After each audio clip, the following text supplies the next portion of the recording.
하나님의 크고 놀라우시는 종이 오늘 이 시간에도 우리 가운데 함께 하심을 믿습니다. 명절을 이제 얼마 앞두고 있지 않습니다. 더 풍성한 계절이 되기를 축복합니다.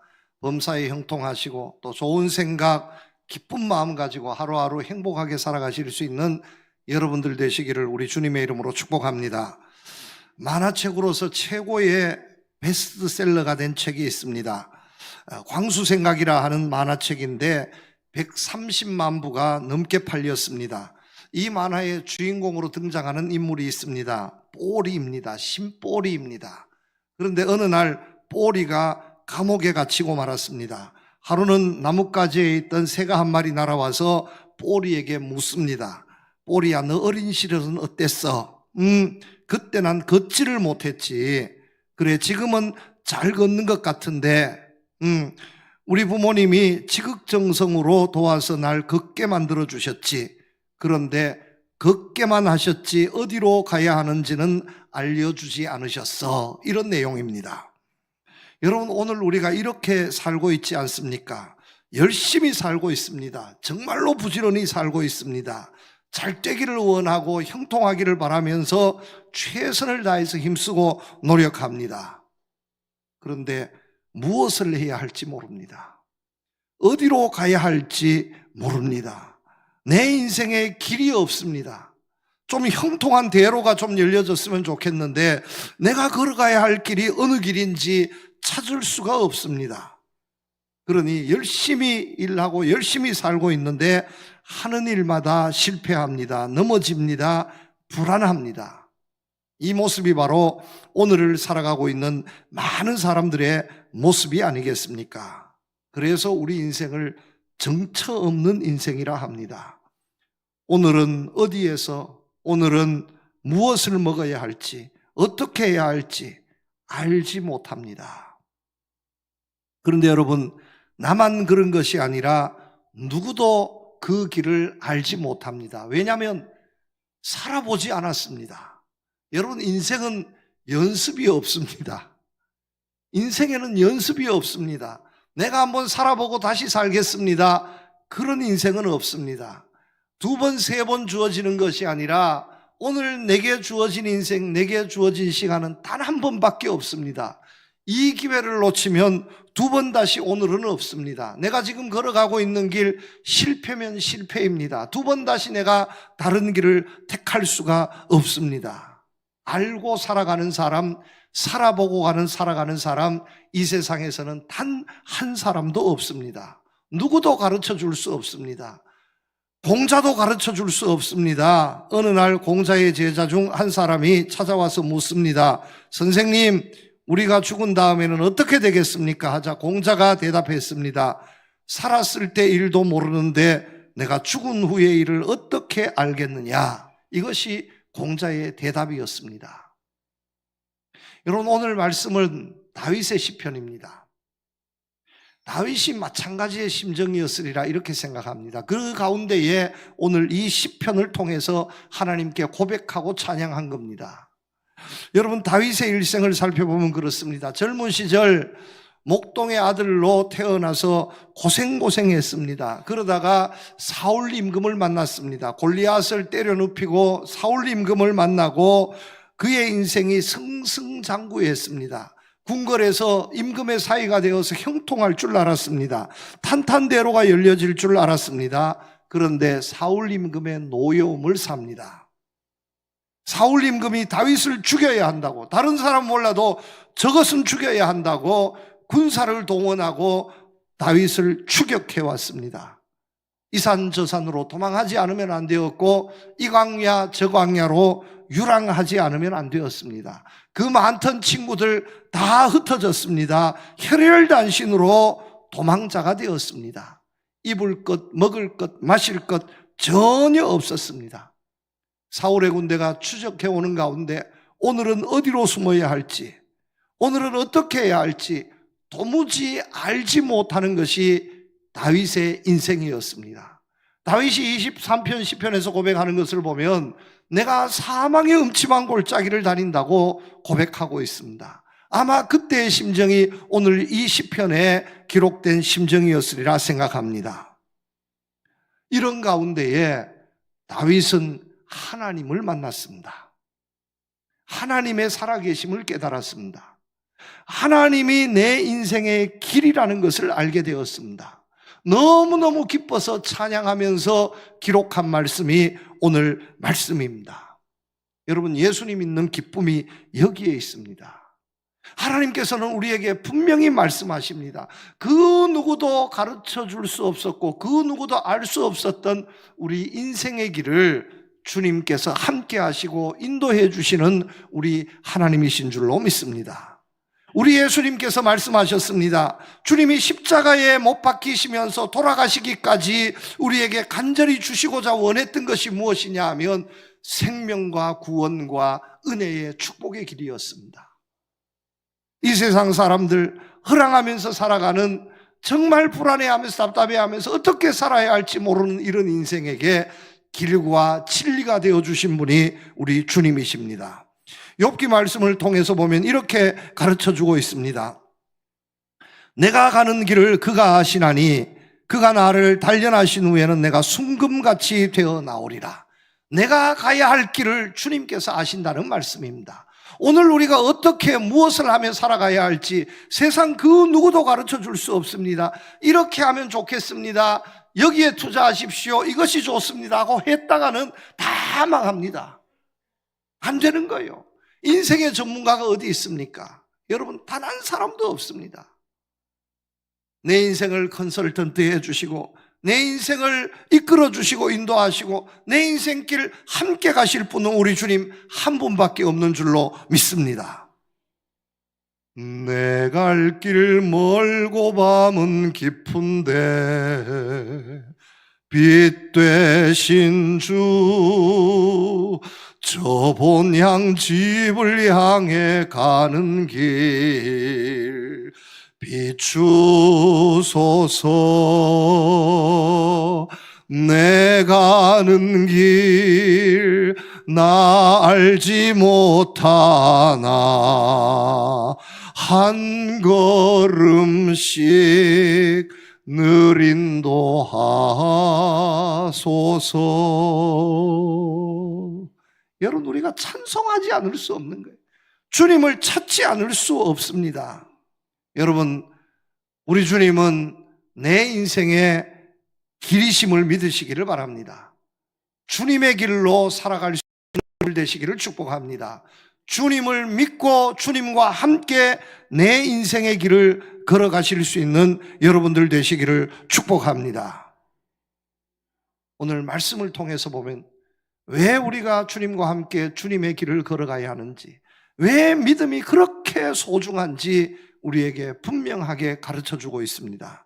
주님과 함께 걷고 있는 이 주님의 길이 우리의 구원의 길이요 생명의 길이기 때문입니다. 5절 말씀입니다. 주는 내 구원의 하나님이시니 내가 종일 주를 기다리나이다. 여러분, 이 말씀이 무슨 말씀입니까? 내가 종일 주님만 바라본다는 겁니다. 지금 도망자가 되어서 광야에서 동굴에 숨어 있어서 바스락 소리만 나도 불안해서 견딜 수 없습니다. 주님 어디 있습니까? 하루 종일 무엇을 기다립니까? 주님을 기다립니다. 여러분, 나는 지금 무엇을 기다리고 있습니까? 나는 지금 무엇을 찾고 있습니까?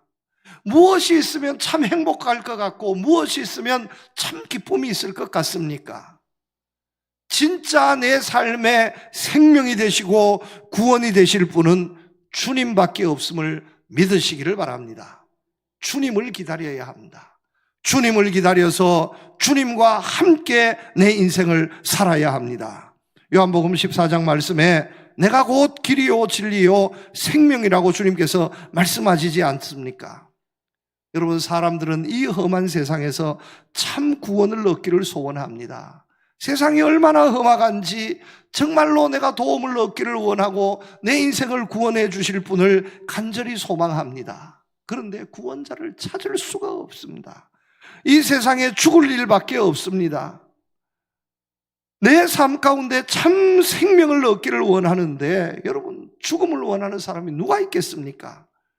우리 모두가 제대로 잘 살기를 바라는데 형통하기를 바라는데 그 길을 인도하실 분, 가르쳐 주실 분이 누가 있습니까? 단 한 사람도 없다는 거예요. 단 한 사람.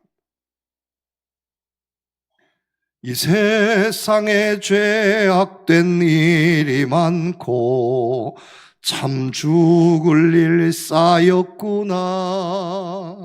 내 주 예수 날 건져 주시오니 곧 평안히 쉬리로다. 여러분 기억하시기를 바랍니다. 주님 함께 하지 않으면, 주님 없으면 우리에게 기다리고 있는 것은 죽음밖에 없습니다. 주님밖에 없습니다. 주님만이 날 살려주실 수 있고 주님만이 이 세상, 험한 이 세상에서 날 구원해 주실 수 있습니다. 그러므로 힘들어도 한 걸음 한 걸음 주님의 길을 걸어가야 합니다. 믿음의 길을 걸어가야 합니다. 왜 그렇습니까? 살기 위해서입니다, 여러분. 살기 위해서 주님과 함께 옛 선지자 에녹같이 한 걸음 한 걸음 천국에 들려 올라갈 때까지 주와 같이 걷겠네. 여러분, 이것이 우리의 찬송이 되고 우리의 믿음이 되어야 할 줄로 믿습니다. 여러분 한번 잘 따져보시기를 바랍니다.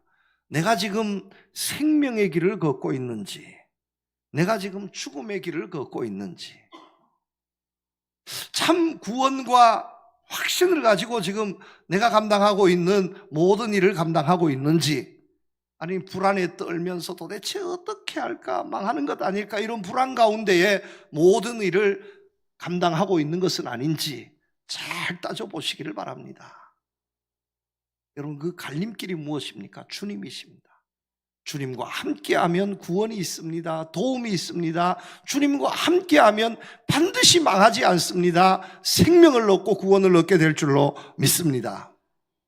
스탠리 존스 목사님, 인도에 선교했을 때 이야기입니다. 인도 오지에서 선교하다가 한 번은 울창한 밀림 지역을 지나가다가 길을 잃어버리고 말았답니다. 아무리 찾아도 길을 찾을 수 없습니다. 밀림 가운데 너무너무 절망에 사로잡혀서 숲속을 헤매던 중에 마침 한 사람을 만났습니다. 나무를 베고 있던 원주민 청년 한 사람을 만났습니다. 너무 반가워서 선교사님이 이 나무꾼에게 다가갔습니다. 내가 지금 길을 잃었습니다. 내가 가야 할 길을 가르쳐 주실 수 있습니까? 알겠다고, 내가 가르쳐 주겠다고. 그런데 잠시 앉아 기다리라고. 잠시 앉아 기다리라고. 내가 가르쳐 주겠다고. 그러면서 계속 하던 일 나무만 하더라는 거예요. 1시간, 2시간을 기다려도 가르쳐 주지 않고, 정말로 답답한데 바쁜데 막 속에서는 이런 것이 치밀어 오는데 어떻게 할 수가 없습니다. 길을 잃어버려서 또 싫다고 나갔다가는 어떻게 될지 모르니까 이 원주민, 이 청년만 믿고 기다릴 수밖에 없었다는 거예요. 1시간, 2시간, 해가 떨어질 때까지 7시간, 8시간을 기다려서 해가 떨어지니 드디어 이 청년이 선생님 이제 갑시다, 날 따라오십시오 하고 데려가더라는 겁니다. 선교사님이 따라 나섰습니다. 그런데 얼마나 겁이 나는지, 왜냐하면 해가 떨어져서 주위가 깜깜해졌습니다. 그리고 길이 보이지 않습니다. 이 원주민, 이 청년이 자기를 데리고 가는데, 선교사님을 데리고 가는데 길로 데려가는 것이 아니라 길이 없습니다. 그냥 막 가는 거예요. 그래서 따라가다가 도저히 불안하고 답답해서 선교사님이 이 원주민 나무꾼에게 물었습니다. 도대체 길이 어디 있습니까? 왜 이 길로 데려가는 겁니까? 하고 얘기하니까 이 원주민 나무꾼이 대답하더라는 거예요. 선생님, 숲에 길이 어디 있습니까? 원래 길이 없습니다. 내가 가는 길이 길입니다. 그러니 자꾸 말씀하시지 마시고 날만 따라오세요. 이렇게 얘기하더라는 겁니다.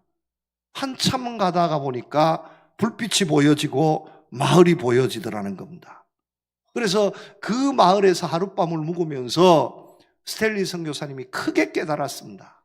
내가 곧 길이요 진리요 생명이라는 주님의 말씀에 크게 도전을 받고 깨달았습니다. 주님만 따라가면 살 길이 열리는데 내가 왜 의심하고 내가 왜 도전했던가? 아니 이 세상에 길이 어디 있습니까? 여러분, 길이 없습니다. 주님이 가시는 길이 길입니다. 주님만 따라가면 됩니다. 여러분, 주님만 따라가면 살 길이 열려지고 주님만 따라가면 실패하지 않고 구원을 얻게 되어진다는 사실을 믿으시기를 바랍니다. 조금도 의심하지 마시고 주님만 바라보시고 따라가시기를 축복합니다. 두 번째 교훈입니다. 우리가 걷고 있는 이 주님의 길이 축복의 길입니다.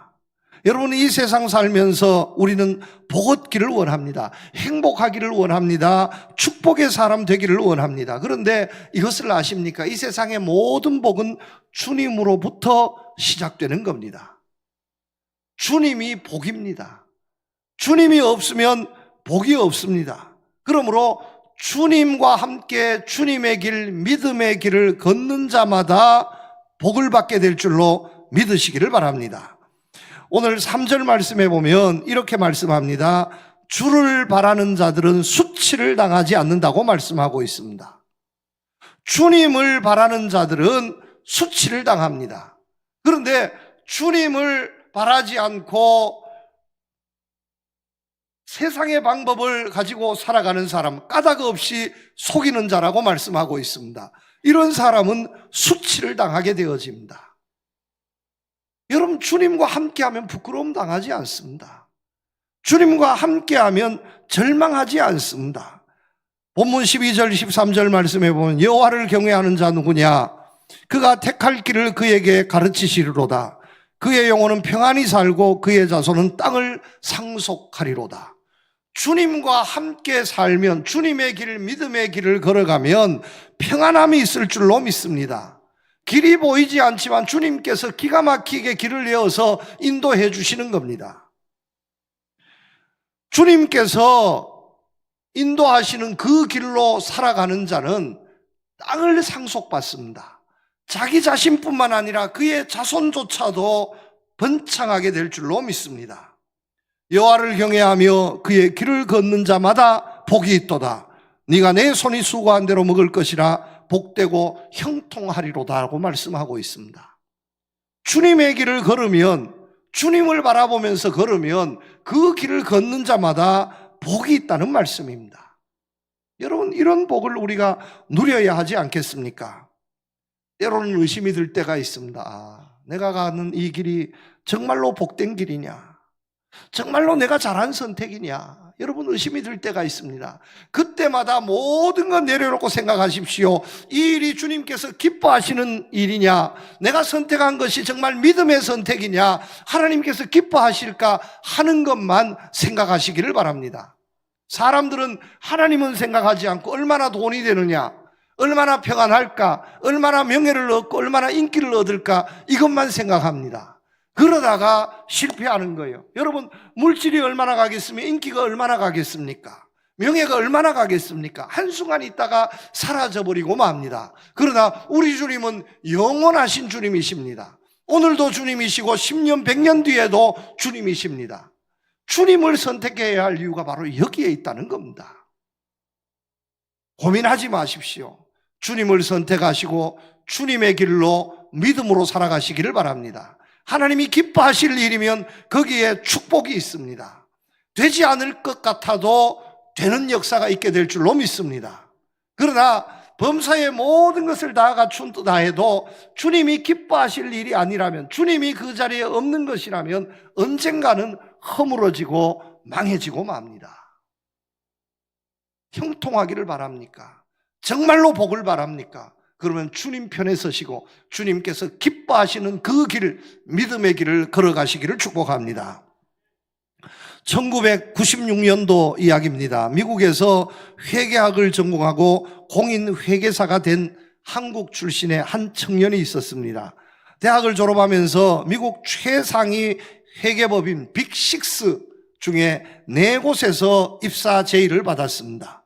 그 중에 제일 먼저 1위 회사, 모든 공인회계사 회계학 전공자들의 꿈의 회사인 아서 앤더슨이라는 회사에서 연락을 받았습니다. 기쁜 마음으로 면접하기 위해서 달려갔습니다. 사실 더 망설일 필요가 없습니다. 그 회사에 다니면 되는데 이 회사의 면접관과 면접한 후에 고민에 빠졌습니다. 왜냐하면 이 회사에서 일하면 주의를 지킬 수가 없었습니다. 이 회사에 근무하면 주의를 지킬 수가 없습니다. 왜냐하면 일반적으로 미국 공인회계사의 근무 조건이 이렇습니다. 연봉은 엄청나게 많습니다. 그런데 하루 10시간, 12시간 이상 일해야 했습니다. 주일, 공휴일도 없이 일해야 했습니다. 이것이 대부분의 공인회계사들, 회계사들의 근무 환경이었습니다. 그런데 이 청년은 목사님 아들로, 목사님 손자로 태어났습니다. 한 번도 주일을 거슬러 본 적이 없었는데 고민에 빠질 수밖에 없었습니다. 고민하던 중에 그 회사를 포기했습니다. 나 이상한 사람이라고, 너 정신 나간 사람이 아니냐고. 아니, 모든 사람들이 다 그 회사에 들어가기 위해서 공부하는데 그 회사에 오퍼를 받았으면서 가지 않는데 네 말이 되냐. 다 미친 사람 취급받았습니다. 그런데 이러던 중에 빅6 중에 제일 꼴찌인 6위 회사의 면접을 보게 되었습니다. 쿠퍼스 앤 라이브랜드라 하는 회사였습니다. 이 회사의 면접을 보면서 면접 책임자가 마지막으로 이 청년에게 물었습니다. 당신을 우리 회사에 오게 하려면 어떤 조건이 필요합니까? 하고 물었습니다. 이 청년이 대답합니다. 저는 크리스찬입니다. 예수 믿는 사람입니다. 다른 조건은 필요 없습니다. 주일에는 일을 못하겠습니다. 주일은 교회 다니며 예배드려야 하기 때문에 주일은 일 못하겠습니다. 이것만 보장해 주시면 되겠습니다. 이렇게 요청을 했더니만 그 면접관이 흔쾌히 대답했습니다. 주일 지킬 수 있도록 내가 보장해 드리겠습니다. 우리 회사에서 일합시다. 이렇게 된 겁니다. 알고 보니 이 면접관도 예수 믿는 크리스찬이었습니다. 그래서 1등 회사를 포기하고 꼴등 회사, 6등 회사를 선택했습니다. 이상한 사람 취급받았지만 놀라운 반전이 일어납니다. 한치 앞을 내다볼 수 없는 것이 기업의 환경입니다. 몇 년이 지나지 않아서 2001년도에 이 아서 앤더슨이라는 1위 회사가 문을 닫고 맙니다. 엘론이라 하는 회사의 회계 부정 사건에 휘말려서 큰 파문이 일어나고 그 회사는 문을 닫아버리고 말았습니다. 그런데 6번째 꼴찌 회사였던 이 회사는 이 청년이 취업한 지 한두 해 만에 5번째 회사인 회사와 합병을 했습니다. 그래서 5등, 6등이 합치니까 하루아침에 1등이 되어버렸습니다. 6등을 선택했는데 1등 회사의 직원이 되어버린 겁니다. 그래서 이 친구가 너무 감사해서 책을 썼습니다. 간증집을 써낸 거예요. 나는 꼴찌를 선택했지만 하나님께서는 그 꼴찌를 1등으로 만들어 주셨습니다. 미국의 회계사 다니엘 명이라 하는 청년의 이야기입니다. 이 다니엘 명의 할아버지가 주기철 목사님, 손양원 목사님과 함께 목회를 했던 명신익이라고 우리나라 초창기 교회의 큰 원로 목사님이십니다. 아버지도 목사님이었습니다. 이 청년은 세상의 물질과 명예와 이런 것을 내려놓고 주님을 택했습니다. 그런데 여러분, 주님을 택했더니만 주님께서 모든 것을 주셨습니다. 이 청년이 나중에 미국 굴지의 컨설턴트 회사에 스카웃되어서 팀장으로 일하면서 우리나라와도 관계되는 일을 했습니다. 용산 미군 기지 1조 원이 넘는 그 엄청난 규모의 예산제 편성 프로젝트 팀장을 맡아서 모든 일을 주관해서 그 일을 해결을 했습니다. 이 청년은 아직도 꿈을 가지고 있습니다. 매일 큐티를 거르지 않습니다.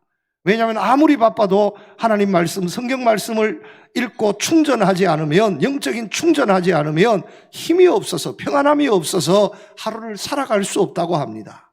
그리고 이 사람의 꿈은 성공하는 크리스찬 경영 컨설턴트의 모델이 되는 것입니다. 그래서 늘 기도합니다. 하나님, 내 일생에 100개의 교회, 학교, 병원을 짓게 해 주십시오.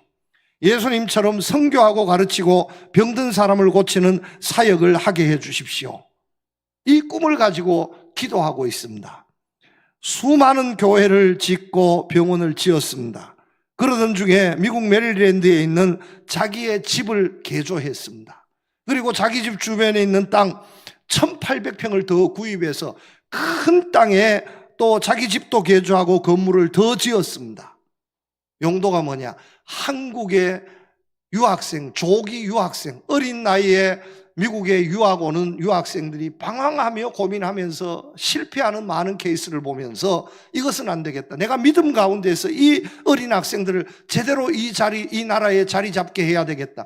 한국 조기 유학생의 기숙사로 자기 집을 개조를 해서 바쳤습니다. 여러분, 얼마나 멋있습니까? 얼마나 멋있습니까? 하나님께서 이런 자의 삶을 축복으로 인도해 주시는 거예요. 30대 중반에 한 남자가 있었습니다. 화장품 만들고 건강보조식품 만들어서 판매하는 회사를 세웠는데 8번 회사를 세웠는데 8번 망했습니다. 쫄딱 망한 겁니다. 8번 망했으니까 뭐 남은 게 있겠습니까? 그런데 믿음과 기도로 다시 일어섰습니다. 9번째 다시 사업을 시작했습니다. 7.8기가 아니라 8.9기가 되는 겁니다. 그런데 8번 망하면서 크게 깨달은 교훈이 있습니다. 너희는 먼저 그의 나라와 그의 의를 구하라 하는 마태복음 6장의 말씀이었습니다. 그래서 9번째 회사를 하면서 이번에는 그냥 하지 않겠다. 매일마다 회사에서 예배드리겠다.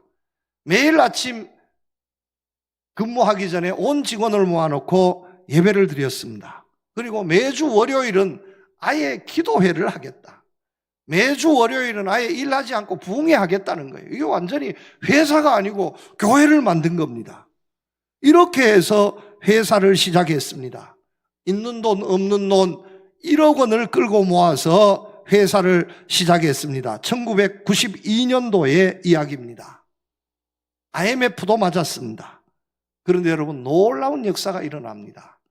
8번 실패하고 9번째 너희는 먼저 그의 나라와 그의 의를 구하라는 이 말씀을 붙잡고 시작한 9번째 회사가 대박이 났습니다. 회사를 만든 지 10년도 안 되어서 2001년도에 매출액이 1000억이 넘어갑니다. 1억 원 모아서 시작했던 회사가 10년도 안 되어서 1000억 원 넘는 매출이 이루어졌습니다. 1000배가 넘는 복을 받은 거예요. 이 회사가 여러분 많이 사용하시는 마임 화장품 회사입니다. 알로에 마임 화장품 회사입니다. 지금도 마찬가지입니다. 매출액은 뭐 들쑥날쑥 할 수 있겠지만 1년에 수십억 원이 넘는 흑자를 남기고 있고요. 또 세월이 흘러서 2000년에는 경기도 여주에다가 그동안 벌은 돈을 다 투자를 합니다. 2만 평이 넘는 땅을 사서 비전 빌리지를 건축했습니다. 수련원입니다. 교회도 짓고 영적으로 충전할 수 있는 2만 평이 넘는 비전 빌리지를 만들었습니다. 하나님이 축복해 주신 거예요. 8번 망한 사람, 하나님 의지하고 사업했더니만 1000배가 넘는 복을 받았습니다. 주안장로교회, 지금은 은퇴 장로님이십니다. 유영섭 장로님의 이야기입니다. 여러분, 주님 의지하고 살면, 주님의 길 걸어가면 복이 있게 될 줄로 믿습니다. 왜 실패합니까? 왜 어렵습니까? 왜 안 됩니까? 세상의 생각 가지고 하니까 그렇습니다. 주님을 앞세우고 믿음의 길, 주님의 길, 그 길로 살아가면 하나님께서 반드시 지켜주시고 축복해 주실 줄로 믿으시기를 바랍니다. 세 번째입니다. 그런데 한 가지 문제가 있습니다. 그런데 주님의 길에 생명도 있고 은혜도 있고 축복도 있지만 다 좋은데 이 길이 고난의 길이라는 거예요. 이 길을 걸어가기가 쉽지 않다는 말씀입니다. 어렵습니다. 유혹이 있습니다. 방해하는 이들이 있습니다. 결코 넓은 길이 아닙니다. 좁은 길이요 좁은 문입니다. 여러분, 그래서 마태복음에 말씀합니다. 좁은 문으로 들어가라. 멸망으로 인도하는 문은 크고 그 길이 넓어 그리로 들어가는 자가 많고 생명으로 인도하는 문은 좁고 그 길이 협착하여 찾는 자가 적음이라. 내가 걸어가고 있는 그 길, 주님의 길, 믿음의 길 걸어가고 있는 사람이 많지 않다는 겁니다. 많은 사람들은 세상의 길을 걸어가고 있습니다. 그러면서 큰 소리 치고 있습니다. 우리를 향해서 손가락질하고 있습니다. 아직도 교회 다니냐? 너 아직도 예수 믿냐? 여러분, 이러고 우리를 비아냥합니다. 힘듭니다.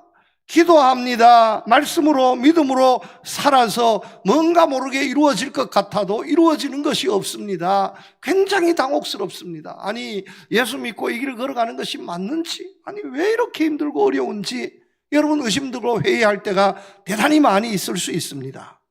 그러나 이런 고난이 있어도 내 인생에 이 길밖에 없습니다. 다른 방법, 다른 길은 없습니다. 내가 걸어가야 할 길은 주님의 길밖에 없습니다 하는 믿음을 가지고 걸어가시기를 축복합니다. 회오리 바람이 불고 광풍이 있어도 하나님께서 인도해 주십니다. 나홈 1장 말씀에 보면 여호와의 길은 회오리 바람과 광풍이 있다고 말씀하고 있습니다. 폭풍이 불어도 그 길을 지키고 걸어나가야 합니다. 그렇게 걸어나갈 때에 반드시 생명이 있고 구원이 있고 은혜가 있고 축복이 있게 될 줄로 믿습니다. 여러분, 예수님 쉽게 믿으려고 하지 마시기를 바랍니다. 예수님 믿는 길 어렵고 힘겨운 길입니다. 여러분, 당연하지 않습니까? 우리 주님께서 십자가에 못 박히기까지 고난당하셨는데 주님은 고난은 주님만 당하십시오. 우리는 고난 1도 당하지 않겠습니다. 여러분, 이런 마음 가지고 예수 믿는다면 좀 우리의 양심이 좀 뭔가 문제가 있는 것 아니겠습니까? 어떻게 하든지 주님의 고난에 내가 조금이라도 함께 하기를 소원합니다. 여러분, 이런 마음이 조금이라도 있다면 내가 당하고 있는 고난, 아픔, 어려움에 그렇게 원망하고 불평만 할 수 없다는 말씀입니다. 그런데 사람들은 열심히 믿다가도 조금만 고난이 있으면 돌아서 버리고 멈추어 버립니다. 여기에 문제가 있다는 거예요. 마귀 사탄이 이것을 알고 있다는 겁니다. 고난이 있어도 어려움이 있어도 믿음으로 기도로 주님 인도하실 믿음의 길 묵묵히 걸어가실 수 있기를 주님의 이름으로 부탁을 드립니다.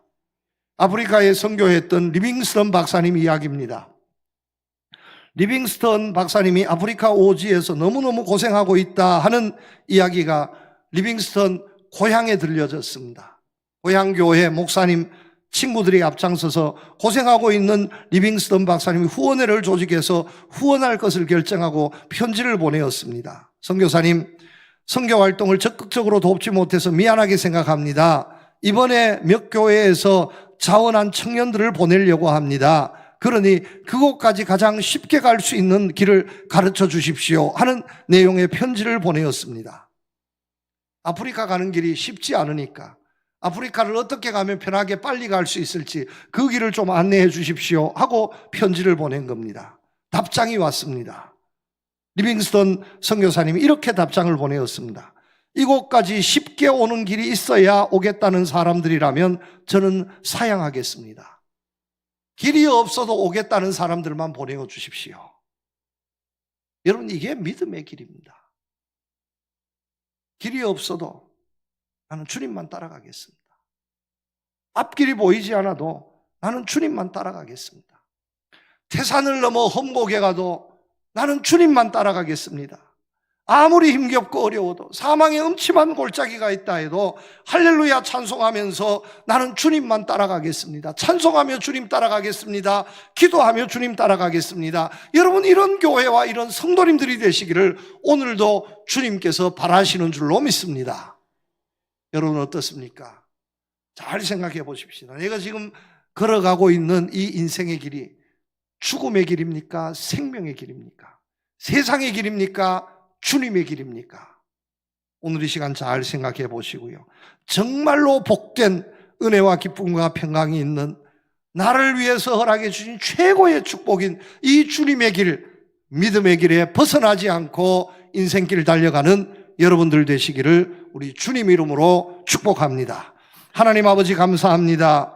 우리가 걸어가야 할 길, 주님께서 인도하시는 주님의 길, 믿음의 길인 줄로 믿습니다. 이 길을 벗어나지 않고 묵묵히 걸어서 은혜와 구원과 평안과 생명과 기쁨을 맛보는 우리 교회, 우리 성도들 되게 하여 주시옵소서. 예수님 이름으로 기도드립니다. 아멘.